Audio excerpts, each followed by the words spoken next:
সুপ্রিয় দর্শক, আসসালামু আলাইকুম। সবাইকে স্বাগত জানাচ্ছি আজকের গুরুত্বপূর্ণ সংবাদে। প্রথমেই জানিয়ে দিচ্ছি সংবাদ শিরোনাম, পরে বিস্তারিত।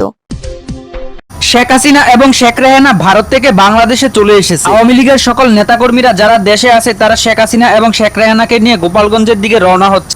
হাসিনাকে ফেরত দিতে বাধ্য ভারত। আন্তর্জাতিক অপরাধ ট্রাইব্যুনাল কর্তৃক জুলাই গণহত্যা ও মানবতা বিরোধী অপরাধে দণ্ডপ্রাপ্ত শেখ হাসিনা ও আসাদুজ্জামান খান কামালকে হস্তান্তরের জন্য ভারত সরকারকে আনুষ্ঠানিকভাবে চিঠি দিচ্ছে বাংলাদেশ। পররাষ্ট্র উপদেষ্টা মোহাম্মদ তৌহিদ হোসেন নিশ্চিত করেছেন, দুই দেশের মধ্যে বিদ্যমান প্রত্যর্পণ চুক্তির আওতায় চিঠিটি আজ বুধবার দিল্লিতে পাঠানো হবে। রায়ের পরপরই পররাষ্ট্র মন্ত্রণালয় থেকে দেয়া বিবৃতিতে স্পষ্ট করা হয়েছে যে মানবতাবিরোধী অপরাধে দণ্ডপ্রাপ্ত পলাতক আসামিদের কোনো দেশ আশ্রয় দিলে তা অত্যন্ত অবন্ধুসুলভ আচরণ এবং ন্যায় বিচারের প্রতি অবজ্ঞা হিসেবে বিবেচিত হবে।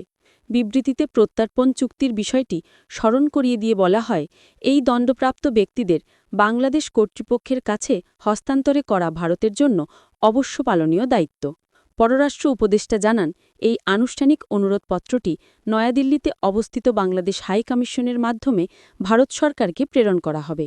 এর আগেও বাংলাদেশ সরকারের পক্ষ থেকে শেখ হাসিনাকে ফেরত পাঠাতে একাধিকবার চিঠি দেওয়া হয়েছিল, তবে ভারত সেই অনুরোধগুলোতে কোনো প্রতিক্রিয়া জানায়নি।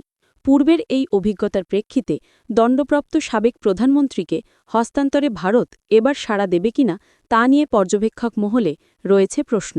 উল্লেখ্য, ২০১৩ সালে একটি দ্বিপাক্ষিক প্রত্যর্পণ চুক্তিতে স্বাক্ষর করেছিল ভারত এবং বাংলাদেশ। পরে ২০১৬ সালে চুক্তি সংশোধন করা হয়। এতে দুই দেশের মধ্যে পলাতক বন্দী ও আসামিদের বিনিময় আরও সহজ এবং দ্রুত হয়। চুক্তি অনুযায়ী কোনো অপরাধের জন্য কমপক্ষে ১ বছরের কারাদণ্ডযোগ্য অপরাধীকে একে অপরের কাছে প্রত্যর্পণ করার আহ্বান জানাতে পারবে ভারত এবং বাংলাদেশ।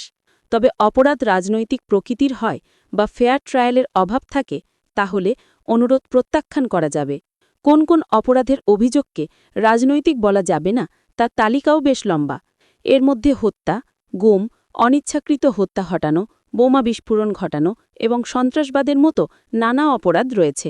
ভারত থেকে হাসিনাকে তাড়িয়ে দেওয়া হয়নি, বরং তিনি ক্ষমতাচ্যুত হওয়ার পর ভারতে রাজনৈতিক আশ্রয় নিয়েছেন। মূল তথ্যগুলো হল: ক্ষমতাচ্যুতি ও ভারত গমন। হাসিনা গত ৫ই আগস্ট ২০২৪-এ ছাত্র জনতার গণ অভ্যুত্থানের মুখে বাংলাদেশের প্রধানমন্ত্রীর পদ থেকে পদত্যাগ করেন এবং দেশ ছেড়ে ভারতে আশ্রয় নেন। ভারতে অবস্থান: তিনি এই মুহূর্তে ভারতেই অবস্থান করছেন এবং ভারত সরকার তাকে আশ্রয় বা আতিথ্যতা প্রদান করছে। বাংলাদেশের অনুরোধ: বাংলাদেশের অন্তর্বর্তী সরকার আন্তর্জাতিক অপরাধ ট্রাইব্যুনালে তার মৃত্যুদণ্ড এবং অন্যান্য দুর্নীতি মামলায় সাজার প্রেক্ষিতে তাকে বাংলাদেশে ফেরত পাঠানো বা প্রত্যর্পণের জন্য ভারতকে আনুষ্ঠানিক চিঠি পাঠিয়েছে। ভারতের অবস্থান: ভারত সরকার চিঠি পাওয়ার কথা স্বীকার করলেও তাকে বাংলাদেশের হাতে তুলে দেওয়ার বিষয়ে এখনও কোনো চূড়ান্ত সিদ্ধান্ত নেননি এবং বিষয়টি পর্যালোচনা করছেন। কর্মকর্তারা আভাস দিয়েছেন যে তাকে ফেরত পাঠানোর সম্ভাবনা কম, কারণ ভারত রাজনৈতিক কারণে আশ্রয়প্রাপ্ত ব্যক্তিদের প্রত্যর্পণ এড়িয়ে চলে। সুতরাং ভারত তাকে তাড়িয়ে দেয়নি, বরং বাংলাদেশের অনুরোধ সত্ত্বেও তিনি ভারতেই আছেন।